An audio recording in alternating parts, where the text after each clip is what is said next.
வணக்கம். கோவை நீலகிரி செய்திகளுக்காக செய்திகள் வாசிப்பது சரவணன். இன்று முதுமலையில் கண்ட அதிர்வை தந்த காட்சி. பிளாஸ்டிக் பொருட்களை உண்ணும் வனவிலங்குகள் நடவடிக்கை எடுக்குமா வனத்துறை?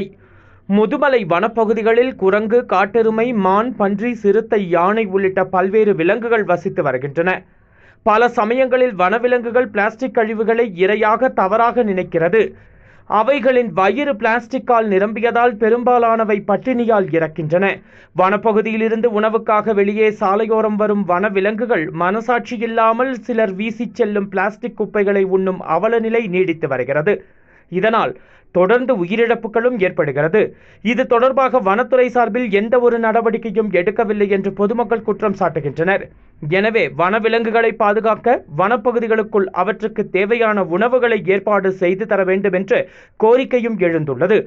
இந்த நிலையில் இன்று முதுமலையில் கண்ட காட்சி அதிர்வை தந்தது. அழகிய மான் பிளாஸ்டிக் உண்ணும் காட்சி வனவிலங்குகளின் இன்றைய நிலையை படம் பிடித்து காட்டுகிறது. என்ன செய்கிறது வனத்துறை என்பதே விடை தெரியாத கேள்வியாய் உள்ளது. கோவை நீலகிரி செய்திகளுக்காக எமது சிறப்பு செய்தி ஆசிரியர் தமிழ் வெங்கடேசன்.